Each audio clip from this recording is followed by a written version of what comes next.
Hey there.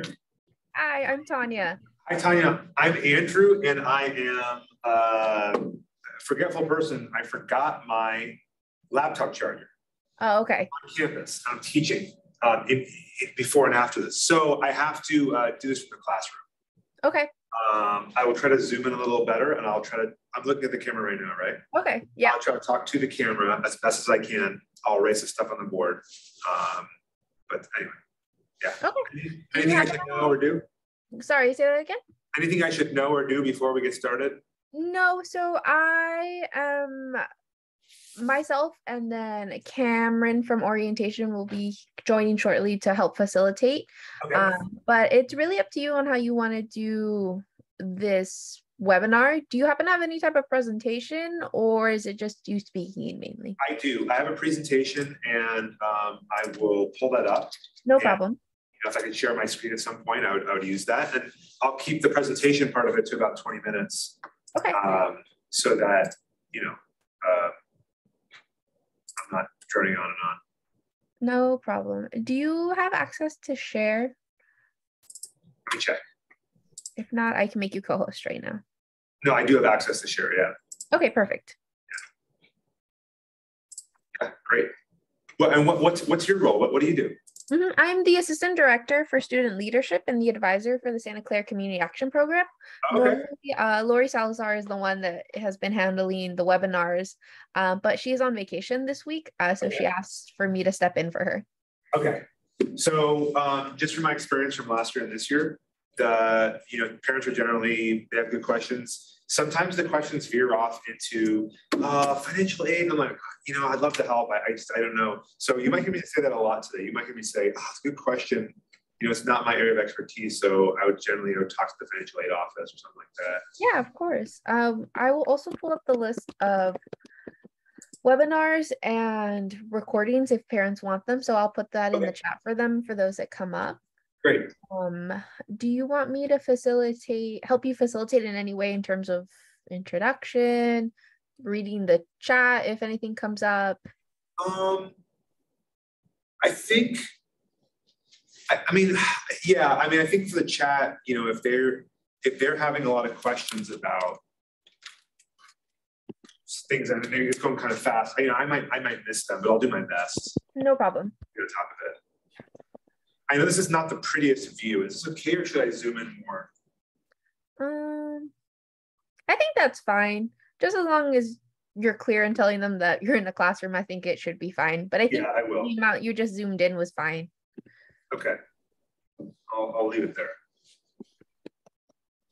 Yeah, I'll do my best. I'll do my best to speak to the camera. I wish the secondary monitor was working. A little better. That's okay.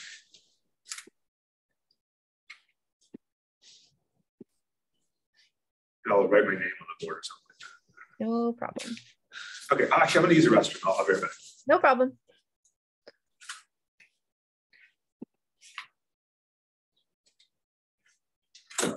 Hey, Cam. Hey, how's it going? Good. Andrew is in a classroom today, so we're going to make do with that. And he just stepped. I see that. He stepped out to use the restroom really quick, but he'll be back in a bit. I'm going to guess that is a room in... Sorry. YouTube page. Yep. I hear that. Just having it ready in case someone needs it. Thinking like Kenna? That looks like Kenna to me.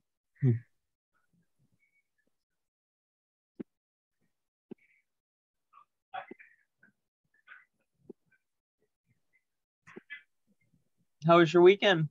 It was good. Well, I haven't seen you in a bit. How's your summer been? How, non-work related summer. Oh, non-work related. Yeah, non-work related summer. Lots of orientation. I think other than that, when is the last time we talked to each other? It's been a minute. It's been a while. Good to see you, by the way. You too. I went and watched a lot of tennis last week, so that was really fun. And yeah, most of July I was here, but I got to get out a little bit last week and do some emails earlier in the day and go spend some time watching the professional tennis tour. So That's cool. It was fun. Yeah. How about you? Let's see. Went on vacation with my family for June. Took some students to Baltimore for NJSLC. Went to DC since I was over there to visit a friend, and kind of just been here doing little things here and there, catching up with friends really when I'm not working.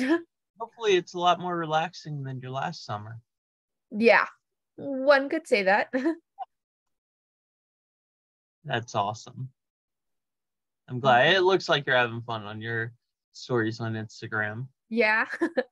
Mexico was really fun. But by the end, I needed a break from my family. 3 weeks of just pure family was a lot.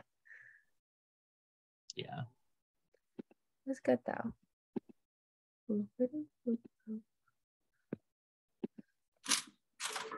Oh, excuse me.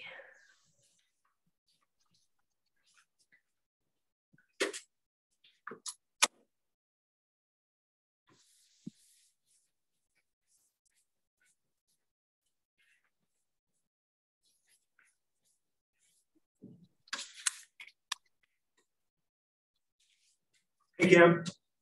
Hey, how's it going? Good. How are you? Good. Yeah, I'm in the classroom because I forgot my charger at home. So I'm using the computer that's going to work today. All right. Yeah. Second screen should work.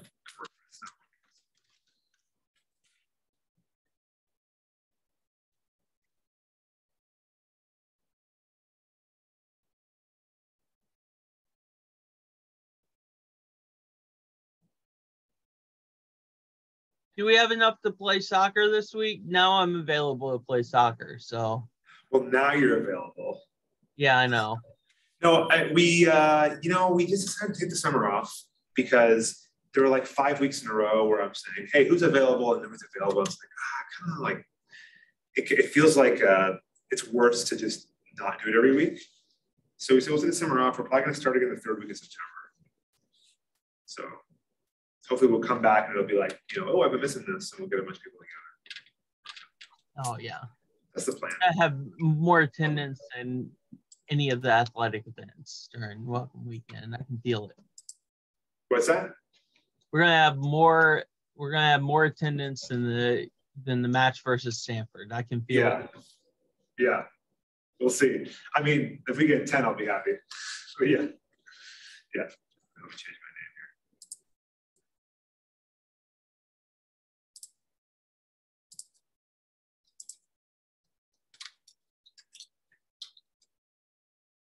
And so the questions that were sent in beforehand, one of them was about something else. And another one was basically that if my student's not enrolled in CTW, CNI, or religion, is that a problem in the first quarter?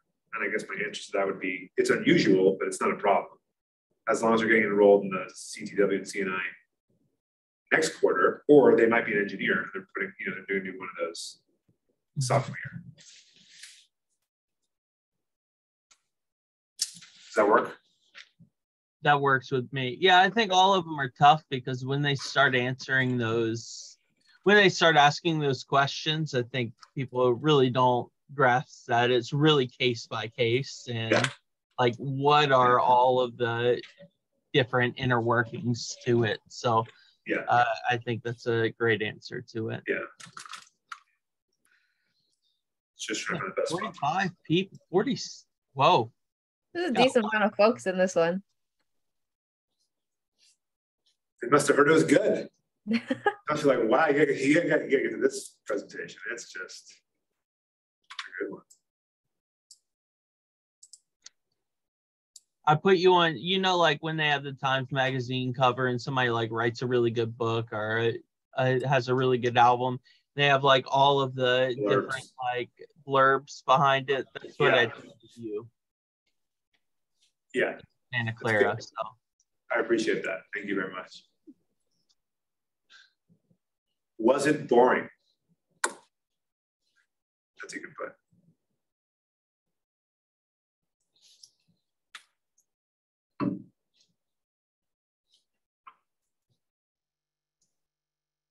All right. So I think, Andrew, whenever you're ready. I'm ready. Awesome. So if you want to let them in, Tanya, I will mute and get out of the way for right now. And I'll be here answering questions in the chat for y'all. Okay, letting them all in now.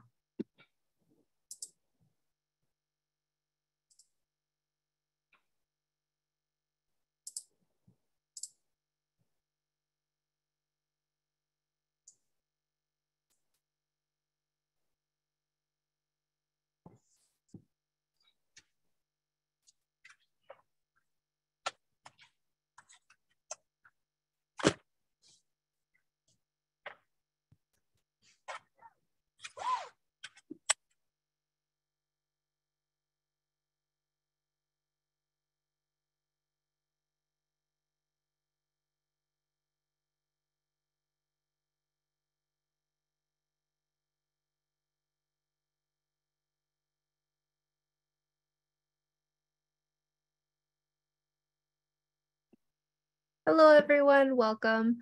Just give us a few minutes while we set up some technical things on our side, and we'll get started shortly.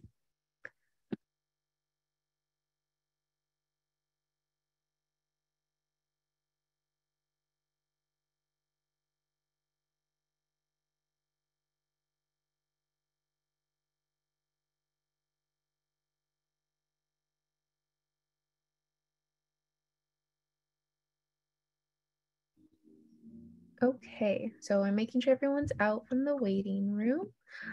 So hello everyone, my name is Tanya Torres. I'm the Assistant Director for Student Leadership at the Center for Student Involvement. I am here to help facilitate and introduce our speaker for today to talk about the core curriculum at Santa Clara. So with that, I'll go ahead and give you the space. Andrew, go ahead and introduce yourself to the group. Thanks, Tanya. Hi, my name is Andrew Isaac. I am the Director of the Core Curriculum here at Santa Clara University. I'm also an instructor in the Communication Department. That's part of the reason I'm in the classroom right now, because I teach summer school, and I did bring my laptop, but I forgot my charger. So I'm sorry that I'm in the classroom, not in my office. Not that it looks any better. You wouldn't know the difference. So that's why I'm here in the classroom today. So if you can bear with me there. I'm excited to talk to you all about what the core curriculum is like here at Santa Clara University.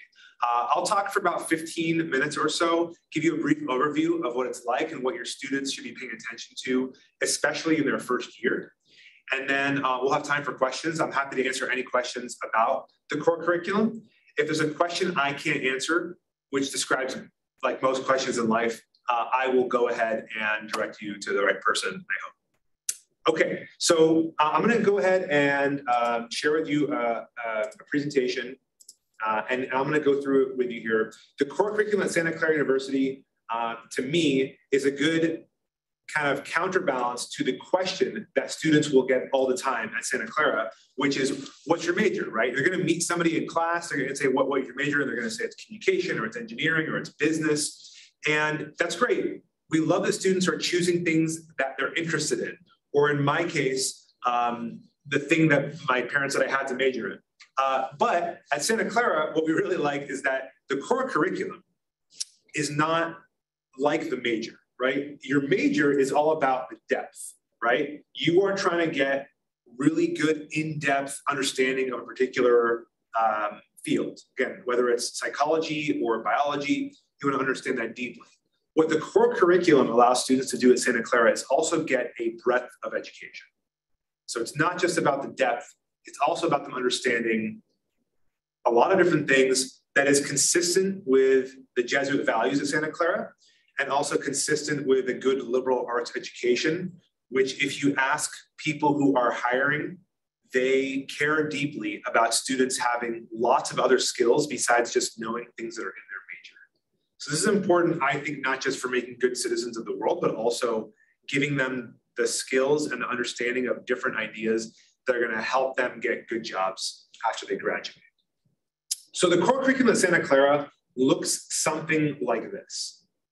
These are the classes and the requirements that students have to take. You can see that there are some classes here in red. We call these foundation classes. These are the classes we want students to be looking at first. Many students will complete their foundations classes in their first 3 or 4 quarters here at Santa Clara University.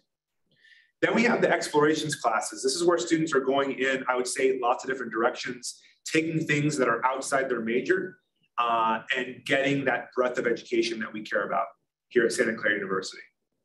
Lastly, we have what are called the integrations components. These are 2 classes, advanced writing and experiential learning for social justice. Students can take those often within their major and sometimes outside their major. And then we also have something called the pathway requirement. I'll talk a little bit more about that, but the pathway requirement is actually a set of 4 classes students will take. And they're going to choose that from a list of like 100 different classes. And they have to take 4 classes within that bigger list. And so we'll get to that in a second. Let's talk about the foundations classes, which students are often going to take in their first year. The foundation Andrew, before you get started, would you be willing to change it to slideshow view? Oh, sure. I can do that. Awesome. Thank you so much. Okay, sorry. The foundations classes are defined by the 2 sequences that students are going to have. There's a CTW sequence, that's critical thinking and writing. They're going to take 1 and 2. They're also going to take a CNI sequence, that's cultures and ideas, 1 and 2. The critical thinking and writing classes are the same learning objective, same material, no matter what class they take. Cultures and ideas will often be based around a particular topic or theme, and students will likely get a chance to choose the class that they want to take among the different options. I think there's less linking of this to the RLCs than there used to be, but these classes are sequenced, meaning that students will either take them fall, winter, spring, or in a not a rare case, but let's say an uncommon case, they'll do a fall spring linkage, and that's really because there are so many classes that need to be taught that sometimes that's what happens. They get a fall spring sequence, and the way that it works is that we want all students to be in at least one of these, at the latest by the winter quarter of their first year. Many students are going to be in one of these sequences starting this coming quarter in the fall, and then they will have their additional sequence winter, spring. It doesn't go for every student though. For example, engineering students often take one of these sequences in their sophomore year, just the way the engineering major is set up. It's going to work that way. Students can test out of their math and their second language components. Given things like AP credit or IB credit, they can do that. If students are wondering right now, what do I do for my second language? You can look up Santa Clara University Foreign Language Proficiency Exam. If you look that up, you're going to find exactly the information you need in terms of how does my student make sure they're in the right class for a second language. We also have RTC1. RTC stands for Religion, Theology, and Culture. Students are going to take 3 RTC classes when they're here at Santa Clara. They're going to take an RTC1 generally in their first year, an RTC2 at another point, and then RTC3 is going to follow that. Your RTC3 class needs to be taken after you have 88 units. So it's not meant to be taken early on in the student's career. So that is what the foundations classes look like.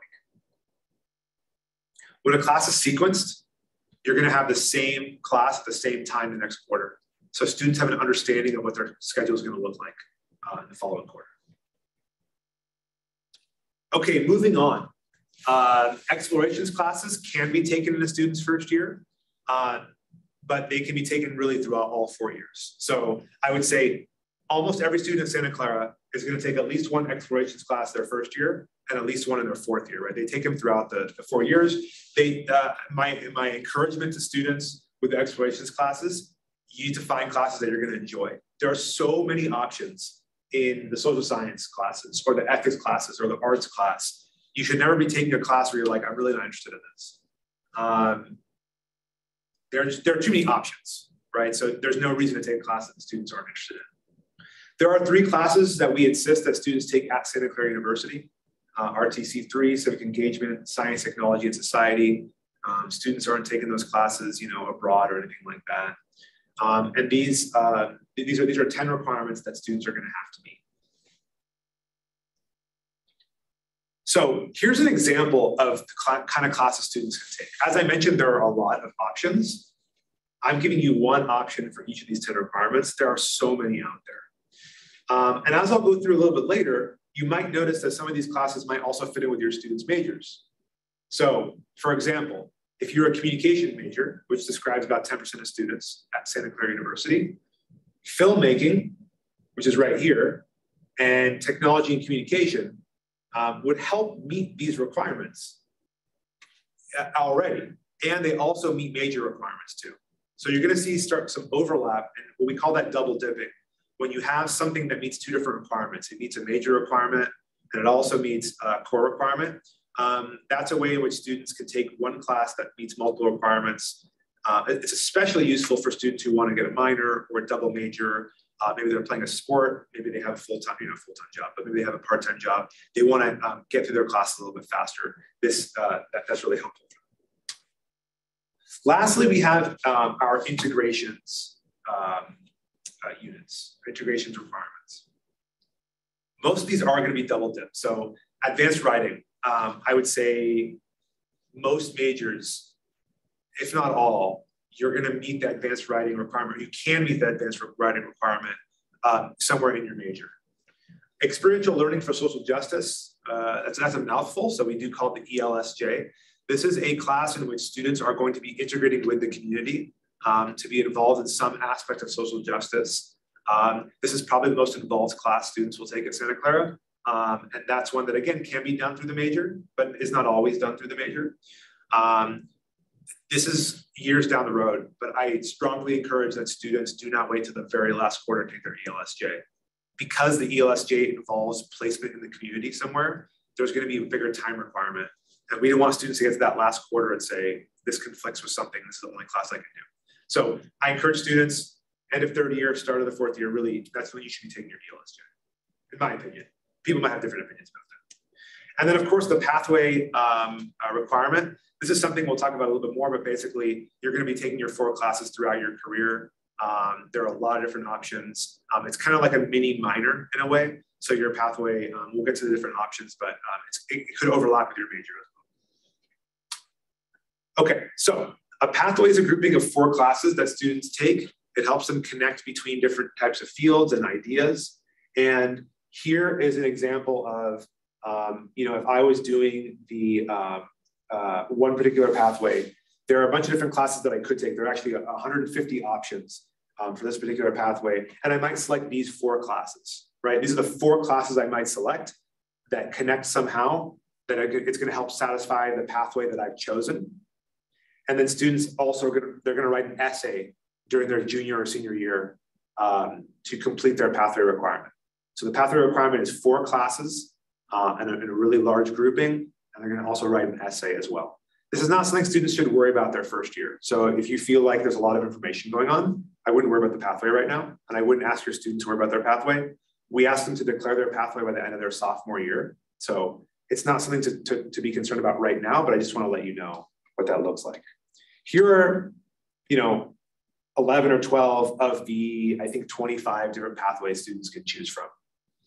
A lot of students choose to take pathways that are close to their major because they want to have those double dips. So for example, design thinking, digital age, a lot of comm majors tend to take those, right? And you can imagine that a lot of political science majors are often going to be in the democracy pathway because they're able to fulfill 2 of their classes out of the 4 immediately by already being a political science major, right? There are classes they would take that would double dip. That's not a requirement. If you are in communication and you want to, do something that is totally different pathway than your major, that's fine and even encouraged. It just might mean there are a couple more classes to take, but just letting you know what students, often tend towards. So this is what the core curriculum looks like, again, as an overview. And I want to show you an example of what it might look like if your student's going to be in business and in engineering.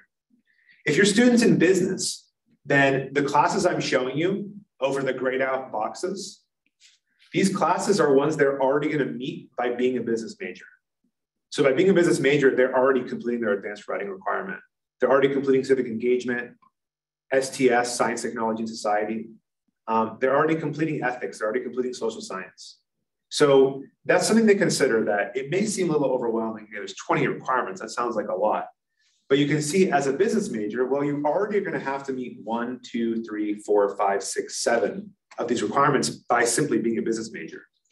So in that case, it's really 1, 2, 3, 4, 5, 6, 7, 8, 9, 10, 11, 12, 13 additional requirements, not 20, because there's 7 that are already being met by being a business major.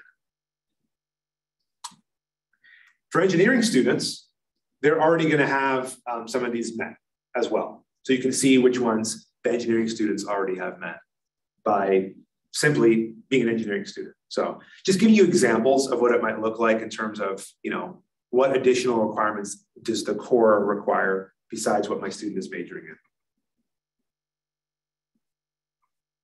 Okay, so I'm going to give you another example here of what could my student go through that would complete the core requirements. Anything I have here written in black is a class the students are taking to meet their core requirement. Anything I have written in orange is a double dip, right? So intro to econ 1 is going to meet your social science requirement, but could also meet multiple pathway requirements.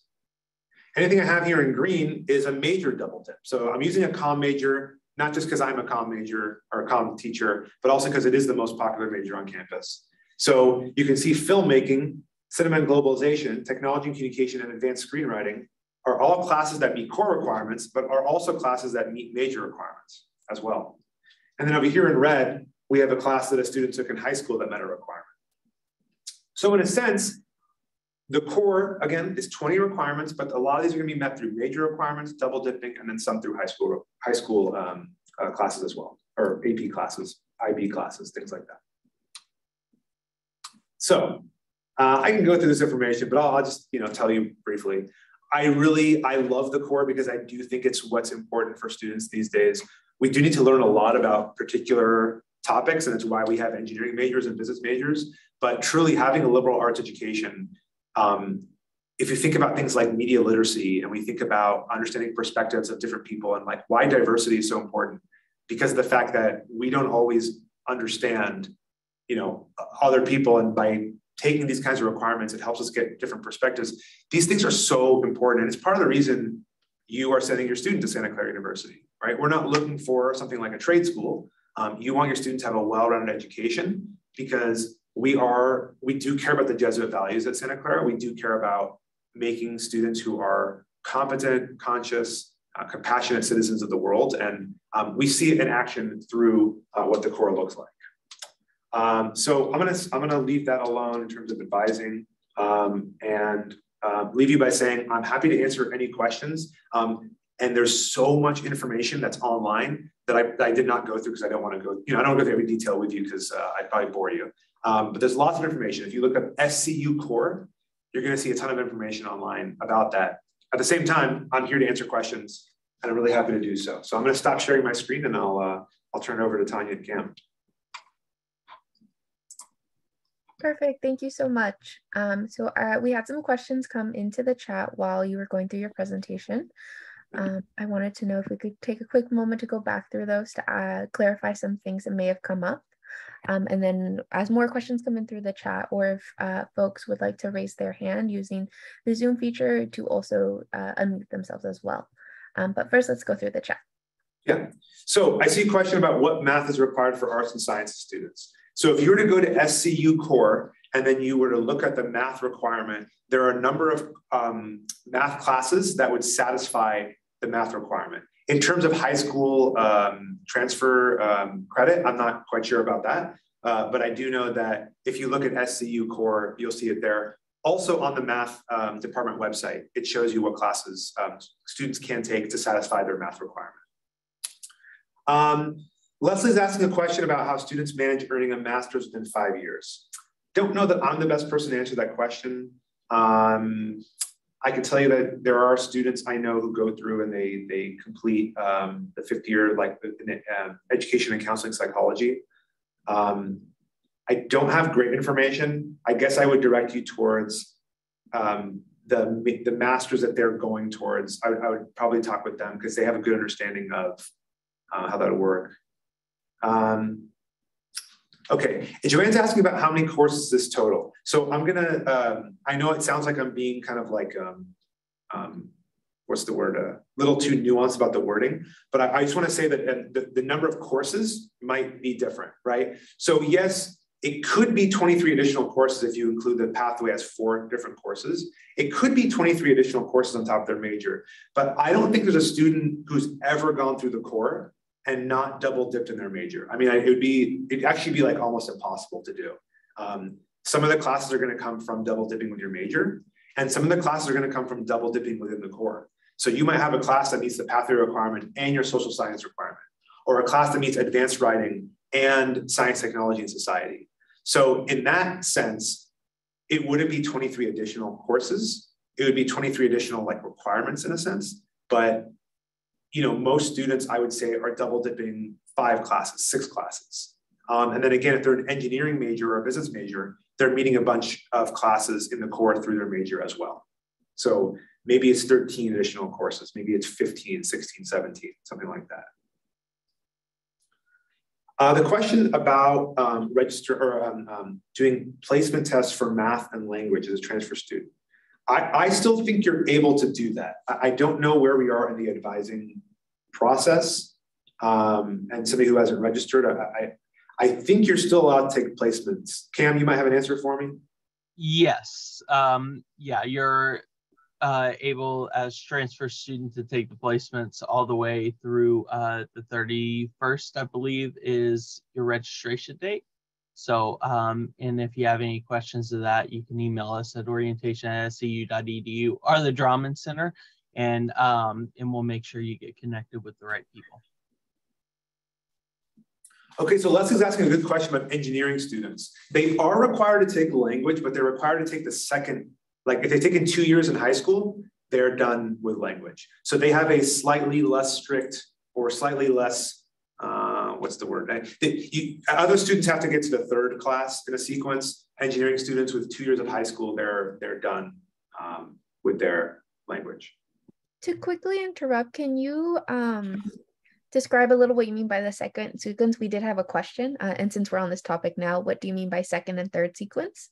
Yeah. So as I'm talking about it, Cam, do you have like more specific information in terms of what sequencing means? I can talk a little bit about it if you'd like me to. That is not my area of expertise. Okay. I would probably defer to you or Tanya. Sure. Yeah, okay. So for engineers, if they take 2 years of high school language, we take that and say, you're done with your language. So only engineering majors are allowed to do that. Like you take two years of, we look at 2 years of high school language on your transcript, you've met your language requirement for engineering students. For other students, you have to demonstrate proficiency at the 3rd sequence course, which is basically means essentially taking a year of college language. But for a lot of students, what ends up happening is they either test out of it through a proficiency exam. So they can take a proficiency exam and they say, oh, I took 3 years of high school Spanish. I'm proficient. And they take the proficiency exam and they're done. Or they've taken AP Spanish or AP French class or exam, and they've scored well enough on the exam to earn transfer credit. So engineering majors, you take 2 years of a language in high school, they look at that in the transcript and go, you're done. Other students, you either take the proficiency exam to show that you know enough about the language, or you transfer in credit through an AP exam, or you test into whatever level of language is appropriate for you at Santa Clara, and then you complete enough classes to meet that requirement. Those are the different ways you do that. Question. Yes. Regarding proficiency exam, when can they take it? Can they take it between now and start of school? Yes. So if you look up SCU language proficiency, they'll have lots of information there about the timing. They've done an online test sometimes. I think they're still doing an online test. I'm not entirely sure if they are. But I would look up SCU language proficiency exam, and you're going to find a lot of information there through the modern languages department. Any downside of taking exam and failing? No. Thank you. No, I've done it for fun. You can do whatever you want. What's my Spanish proficiency? You can go to say the thing. Yeah. Okay, foundations courses. So those early courses, in fact, this goes for all core requirements. There are 4 units or more. So actually what some students have done is something like an art class. They like a 2-unit art class that they want to take, and they find another 2-unit art class. And that's how they meet their art requirement. So it's 4 units of a particular class. Now, almost all students for ethics, diversity, advanced writing, they're always taking 1 class to meet that particular requirement. There aren't a lot of 2-unit classes on campus, but those 2-unit classes, again, you could take 2 2-unit classes to meet a particular requirement. Many lower division classes are 4 units. Most upper division classes are 5 units, and so students can take either one of those to meet that requirement. If they have a sequence class, Maria's asking about sequence classes. Yes, they are automatically registered for next quarter in the sense that they're holding that spot for them. And so they'll go and register for that because they'll have a spot for them. But sometimes there is a fall spring sequence. So just want to keep that in mind. Sometimes it's not the immediate next quarter. In terms of how the system works, are they automatically placed in versus they have to click a button? I'm not sure, but it's not like the class isn't there for them. It'll appear for them. They will be, that information will be there for them. Scott's asking a question about how courses are coded so students know if it's in their major or not. Almost all majors, the classes you're going to take are within your department. I'll explain why that's not entirely true. Again, if you're a comm major, almost every class you take is in the comm department to meet your major. But sometimes we have cross-listed courses. So an example would be, we have a class called, we have qualitative research, but we have one that's taught from a feminist perspective. And that's taught in the Women's and Gender Studies department as well. So sometimes you might end up taking a class that's there and it counts for your major. It's not common. It's a little bit rare. So for generally, students are going to know that a course is coded for their major based on what the major is, what the department is. So it'll say COMM for comm, right? Or it'll say, ENGL for English. However, it's important that students are looking at what classes meet their major, because you might end up taking a comm class thinking this is for my major, but you've already met, let's say, your 5 upper division comm requirements, and then now you're taking an additional class that doesn't meet the requirement, whereas you had to take a particular class that does.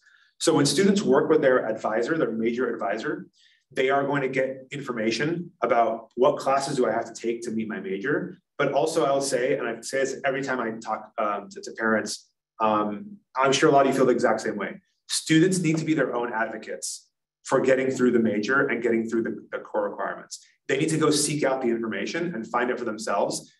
If they're relying on somebody else to do it, there's a small chance they'll get to their last year and go, oops, I missed something. So students need to be on top of it on their own, because not everybody's looking out, right, for the holistic nature of that particular student's requirement. So as long as they're on top of it and they know what they have to meet, they're going to be in good shape. Arnold asked a question about what does second course only mean for language requirement. So I think, just as I explained, for an engineering major, second course in high school completes the language requirement. Dana's asking about changing class schedules after the advisor meeting. Again, I might be speaking a little bit, I'm not entirely certain how it works for all students in terms of getting into classes, since I'm not in the registrar's office, but I do know that students have a chance to change classes at a certain time. So it's not that you can change classes at any time, because they're leaving some classes open for students who are registering later, but then it's something like the last week before the quarter starts, students are allowed to jump back in and change classes. Cam, Tanya, do you have different information? Cam, go ahead. I think Denise might have some stuff. I saw you on mute, Denise, and Denise is from our School of Business, and thanks for coming. Yeah, I'm happy to join in. So, hi everyone. My name is Denise Ho. I'm the Director of Academic Advising in the Business School. So my role and information is, mostly focused on business students, but I can answer some very general questions too. And so I'm just going to help Andrew out on this one. If your student has already registered for classes, we will reopen registration starting on September 15th at 12:05 a.m. Pacific Standard Time. But please know that all of our students have gone through and registered, so there's very limited space in classes. And so we recommend students to jump onto Course Avail, which is our Google search engine for what classes will be open, 24 hours before on September 14th to see what is actually open. If a class is closed or full, it's most likely that the student will not get into that class. So that's why I would just really recommend students that if they're looking to switch, to be upfront and direct with them that we are very full. So there's going to be limited space, and all students, so not just first years, but all the way to seniors are going to be switching classes too. And so there's going to be very limited movement in terms of also them coming on. So they're going to be competing not just with other first year students, but with other upper class students too. We also recommend that if you're thinking about switching classes, you should really make an appointment with the Drawman Center with an advisor, just to make sure that the classes that you are taking fall quarter is counting towards either your core curriculum requirements. Denise, thank you. And can you please correct any information I gave that was wrong earlier? I'm all about getting the right information out there. I will not be embarrassed.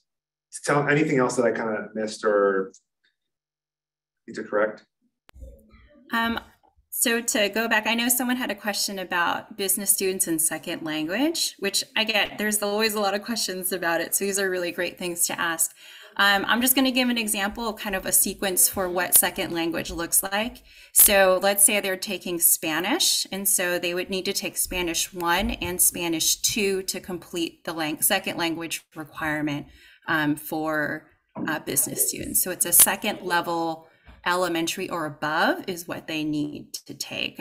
I sent the link in the chat of just, there's so much information, like Andrew said, about how to satisfy that second language requirement. I really encourage you to go on there. There's a great video also on there for you to watch too. And that's all I have. Thank you. I would like to quickly add that all the websites that we've mentioned are being linked in the chat. So I highly recommend checking out the links. There's a wealth of information, and depending on what specific requirement you're looking at, there are specifications on major and school. So you can look at the difference between engineering, arts and science, and business. So I highly recommend you and your student check out the websites together if you have any questions. Joanne's asking a question about if a student changes a major or if classes are booked, are there specific core requirements that somebody should target first?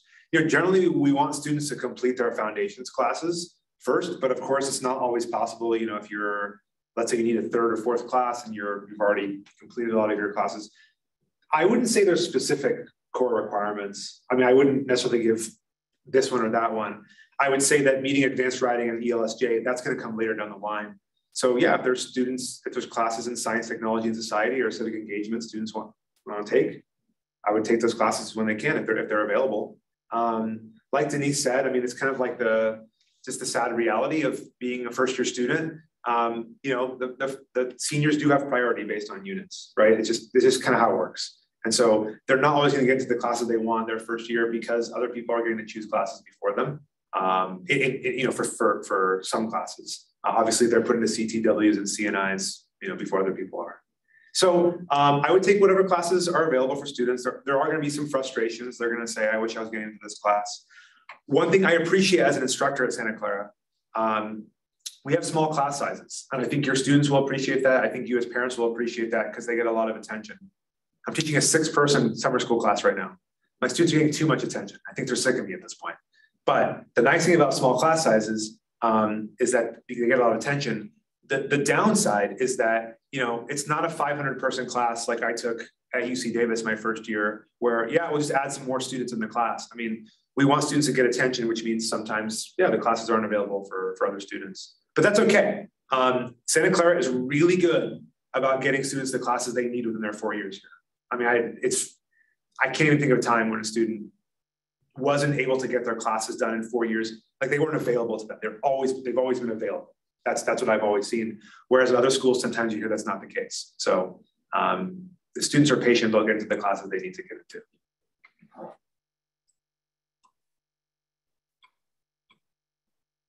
I'm trying to look at other classes, other questions I could answer here. I don't know the overlap between the Arts and Science CS and Engineering CSE program. I'm not sure. I think if you were to go to those two departments' sites, you might be able to look at what meets which major. So that might be helpful. Are there downsides to the honors program? Not that I know of. I'm speaking as somebody who doesn't know a lot about the honors programs. I'm certain that if you ask somebody who's either in the honors program right now as a student, or if you were to talk to the honors program, they would have better information for you. Again, I wish I could give you better advice, but I also don't want to speak out of turn and tell you something that's, not right.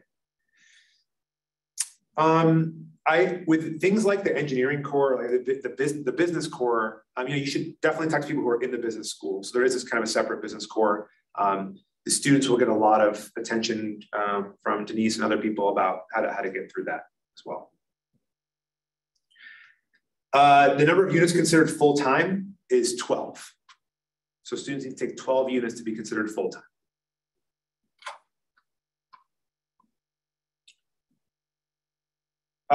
So Sherry's asking a question about if transfer students are the only students left to register for classes.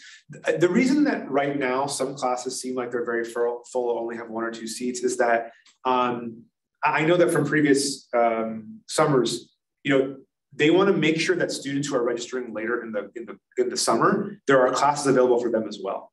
So the reason it only looks like there's a couple seats available is because if they open up the entire class to the students who registered first, it would completely disadvantage the students who register later in the summer. So only a couple of seats are open. Now for other classes, there are only a couple of seats open because other Santa Clara students who are already here have already registered. So that's why it looks like that. Those are the 2 reasons you would see a class being full or only a couple of seats available. Cam and Tanya, I don't know if you have other things to add to that. I like to say that for summer registration, it is an equitable process because not all students register at once. It is staggered across the summer. So seat availability varies by registration date. When registration reopens on September 15th, as Denise said, that is when you'll have the best assumption of what the availability of the class is. Classes are changing as we still have some students that have left to register. So when the September 15th date comes, I recommend that you encourage your student to check out Course Avail to see what is the actual seat availability or course availability to get an accurate representation of what is available at the time. Thank you. Anil's asking a class about taking community college classes this summer. So I don't know if I should say this or not, but there's a rule at Santa Clara that I'm not particularly fond of, and actually might end up changing in the next year or two, which is that once students are registered here, they have to essentially take their classes at Santa Clara University. We don't take transfer classes. So sometimes at the end of a student's career, they say, I only have a second language left. I want to take it at a community college near my house. And unfortunately, the rule is that they cannot do that. Once they're registered at Santa Clara, they have to take their classes at Santa Clara. And there's things like studying abroad they can do, but that's really it. That rule, I'm on the academic affairs committee. I don't know how much I should say, but like we approved or we're advising committee. We said, yeah, we think it's a good idea to allow students to take a certain number of units elsewhere during their career at Santa Clara. I don't know where that stands right now. I don't know when that's going to change or if that's going to change, but the rule as of now is that once you're registered at Santa Clara University, your classes are taken at Santa Clara. Don't get me in trouble. Like, don't go tell people that I said it was not my favorite rule. I do want to ask for clarification. Does that also, I know with math requirements, we have in the past recommended that people take their pre-calculus requirements at a community college before enrolling at SCU. Before enrolling. Yeah, so before you enroll, You can take classes elsewhere. It's Right. Santa Clara allows that and encourages that. So that means starting in September. That's my understanding. Yeah, right. So yeah, students are not currently enrolled. Over the summer, they can take those classes. Once they start enrollment at Santa Clara University, they don't take transfer units from another university. The exception being study abroad, they're allowed to transfer units in. Hopefully that rule will be changed soon. That's my hope. Okay, I'm happy to answer any other questions. I have a question for you, Andrew. I was wondering, as a professor and a very charismatic and very loved professor. Wow, keep going. What else? Yes, and you're the best looking, and you have the best hair. But I wanted to ask you, what advice do you have to parents and how they can best support their students entering SCU as a first-year art transfer student?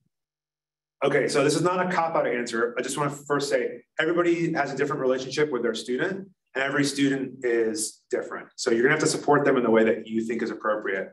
But I want to go back to what I said earlier that I really do think is like the number one factor for success at Santa Clara, which is students taking ownership of their own progress and advocating for themselves. So there's a couple different ways students can react to information that's presented to them about how to get through a particular requirement. They can sometimes do nothing about it, or they can not respond to emails and things like that. We have a lot of students who do that. And then, later on they have fewer options, or they get frustrated because they don't get into the class they wanted, or they have to stay an extra quarter. That's frustrating to them. Some students do something else. They try to seek out information and go, how do I make sure that I'm ready a year from now? How do I make sure that I know my classes 2 quarters down the road? I have students who will choose to meet with me as an advisor, even when they don't have to. They make a meeting and say, let's talk. Like, that's what we're here for. We're as instructors, we're also advisors. I want to meet with students. I want to help them out. And when they come in and they have an idea of what they want to do, and they have questions for me, those are the students who are the most successful. The ones who are going to the Drama Center for advising, the ones who are asking their department questions about what the major is going to look like for them and getting advice there. The ones who are going and seeking out questions about the honors program. Asking questions is good. Somebody earlier asked, is there any harm to taking the foreign language exam? That's kind of a good kind of like, analogy, I guess, or a metaphor for the rest of things that happen in Santa Clara. There's no harm in asking questions. If they're asked, respectfully. I love when students are asking lots of questions about how to do things. So that's what I would say is the number one thing. If you can support them to say, hey, go ask, right? Go do this, right? Send an email and ask an instructor. As a core director, I get a lot of people asking for exceptions. We don't often grant exceptions. It's very rare. But what I notice is that the students who ask early for something, we often can give them a better path. So they ask me a year before they want to take a class, hey, I want to take this class, but I can't do it for this reason. And I go, hey, I should do these other options too. And then they feel really good because they have other options they can look at in the future. When students are looking backwards and say, hey, can I have an exception for the class I took 2 years ago? It's much harder to give them the options. So that's my very long-winded way of saying, encourage your students to think about the classes they're going to take on their own, not rely on somebody else to do it for them. And then to go out and seek information by asking questions of people at Santa Clara University.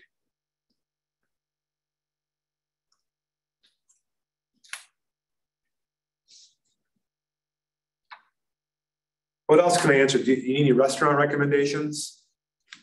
Or I'm trying to think of what else. While you think, I will create the space. If anyone has any additional questions, so please drop them in the chat, or please raise your hand using the Zoom feature so we can get that answered as quickly as possible during our allotted time. But if not, we are always happy to respond to questions via email. Oh, we do have a question. You can go ahead and unmute yourself and we're happy to answer. Sorry, I joined late, but I'm just wondering if I understood correctly. These explorations or the link that was provided. So to start, firstly, my daughter is in computer engineering, COEN. So I see only one course in the link that you have provided, the 3D animation and modeling. If I'm understanding correctly, that is the only exploratory kind of course that she can take during any year, like you recommend sophomore year? So I'm just looking for clarification. You're saying there's only one class a student could take in a particular core requirement? Yes, because that's the only course listed under COEN. Is that for other major students who want to explore into computer science, or is this a course that my own daughter in COEN can take it, is my question. I'm not entirely sure because I don't know that I'm looking at the same page you're looking at, unfortunately. If you want to stay after and ask, I can help, or if you want to email me the class at core@scu.edu, I will definitely get back to you today about that. I'm just not entirely sure that I'm looking at the same page as you. That's all.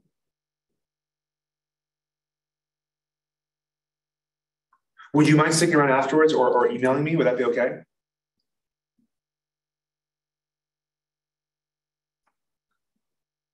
Okay, I'll do my best to help out. I promise. Sure. Sorry, I was muted. I can stick around for 5 minutes. Yeah. Okay. There was a question in the chat about honors. We highly recommend reaching out to the honors program for any questions, since they are a separate department and they oversee their own application process. I will link the honors department website in the chat for you to check out, but we highly recommend contacting their department directly for further questions. Okay, second piece of advice I have while people are maybe asking some more questions. There are so many good opportunities to get involved for students. I'm not going to tell you something you already know, but COVID was really challenging for students socially. They weren't able to get together in the same way, and we've noticed a little bit of like a hangover, for lack of a better term, that in the classroom sometimes students are quieter. They kind of expect that the instructor is going to talk and they can sit there. Sometimes it happens. And so I want to encourage students also to be like as social as possible. There are a lot of events to go to. A lot of things going on the first weekend. We play Stanford. Our women's soccer team plays Stanford the day before classes start, and it'll be one of the biggest events on campus all year. And really, every student should go to it. It's not. I love sports, so I'm going to go. And they're amazing. They're, they won the national championship 2 years ago. They were third place last year, third, fourth place. So they're incredible to watch. But also, it's just a social event, and it's one of those things, we don't have a football team. So it's kind of like our football in a sense. Really encourage students to go to as many events as they can, meet as many people as they can, talk in class. They're gonna enjoy college a lot more if they do that. So that's my other piece of advice. Go to a lot of stuff.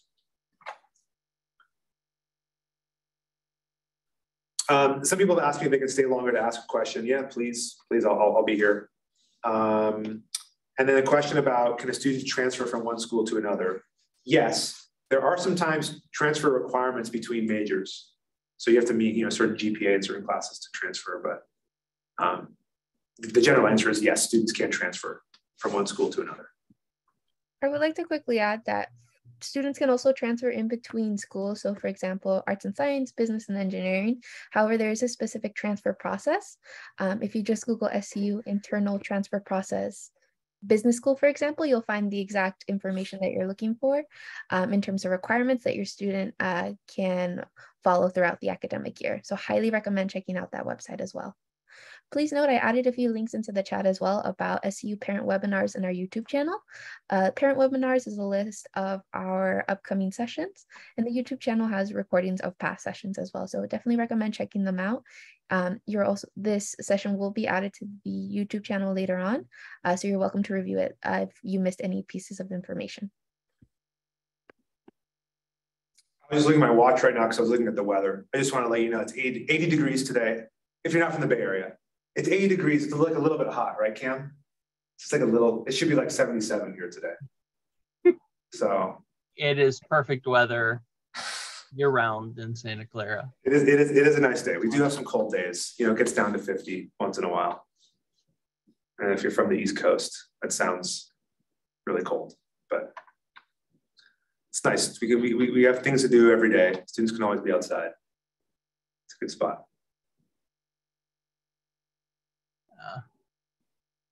But also, as we wrap up, because I think we have a couple minutes left, and we want to get y'all out. So first off, we want to thank you so much for coming out today.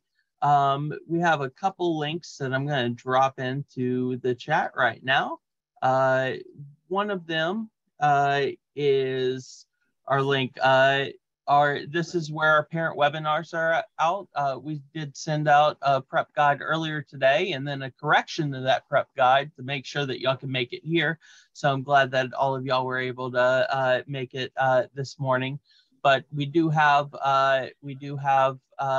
7 or 8 sessions left of parent webinars covering a bunch of topics. And so if you'd like to check those out, the link is there. Also in that link is a guide to all of our previously recorded parent sessions. So there is one of Andrew and the core curriculum, if you'd like to look back and check notes, and also a lot of other resources as well. Also in there is our orientation email. And if you have any questions or need anything, like Andrew said, we encourage students to reach out and ask questions because that's how we get the answers in.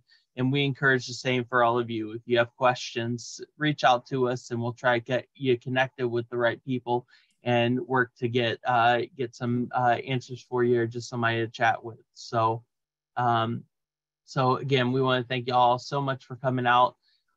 We hope that we get to connect with you again before September, but if not, we hope to see you in September when everybody's moving in. So thank you so much, and we hope all of you have a wonderful day. Thank you. Thank you. Bye, everyone. Take care.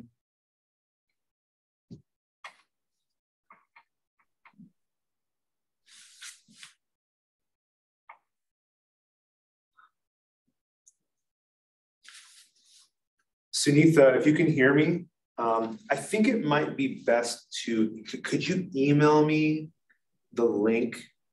You can use my personal email, or I mean my work email, or the core email. Okay. So my email is, go ahead. It's AISHAK, so my first initial last name, or core@scu.edu, either one of those. If you could email me that link that you're referring to, and I'll do my best to respond. I think that might be the best thing to do. Just so I make sure I respond to the right thing. Sure, I'll do that. Thank you. Okay, thank you very much. I appreciate that. Thanks, Ken. Oh, okay. Hi, my daughter is going to engineering computer science major, and when he have one class, Chemical 11, and actually can be replaced by his AP development class. And that one's in your 22-23 bulletin, end of engineering school.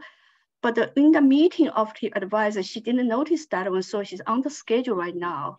And she would like to change, replace this 11 with another class because she don't have to take that one.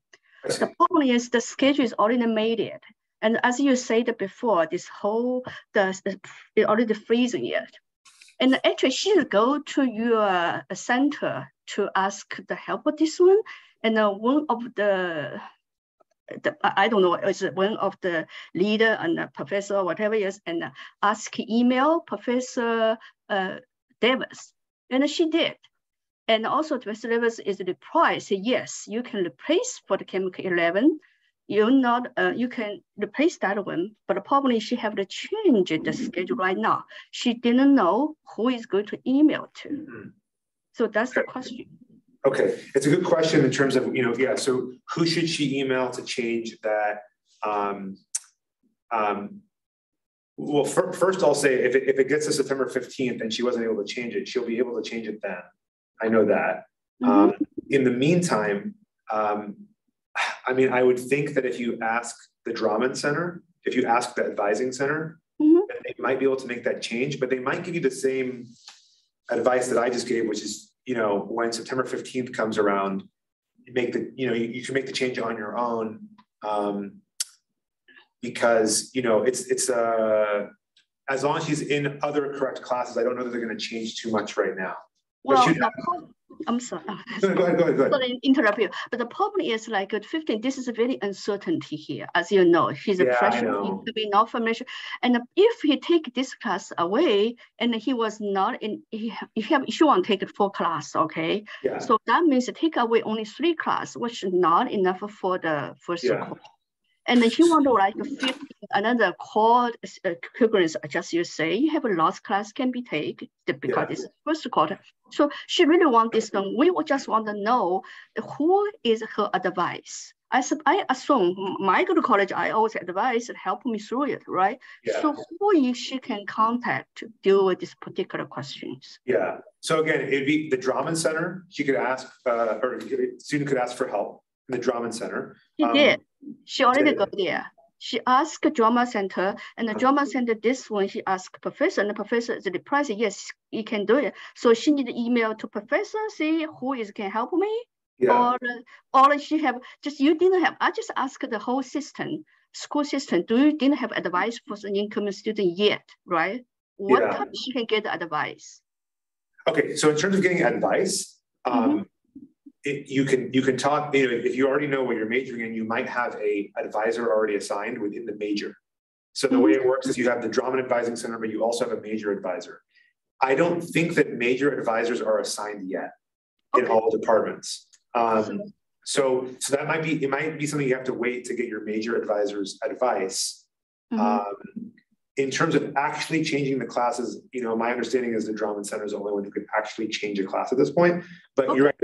If you're going to wait till September 15th, there's some uncertainty about it. I will say there will be core classes available. I don't know if this is the right advice, but taking that class, it wouldn't, I mean, it could still be helpful for that student, for your student to take that class, right?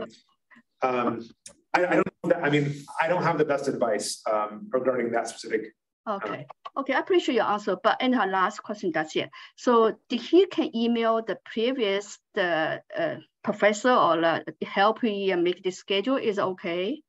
He have the email for the previous advice. I mean, the help him make in the previous schedule is okay for that?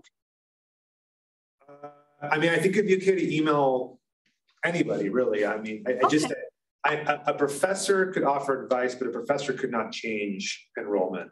No, the person is helping make the schedule in the advisor meeting. Yeah. That is okay?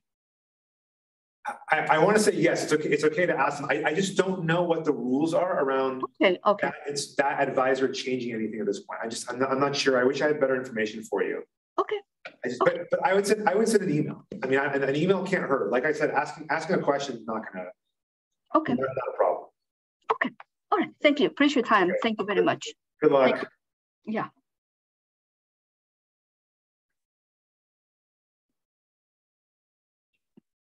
So it's currently 11:30. That is the end of our session.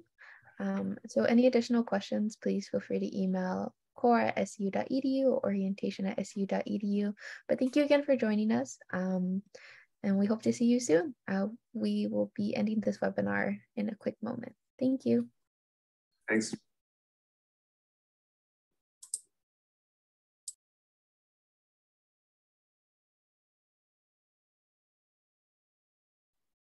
Do you have a moment for a quick question?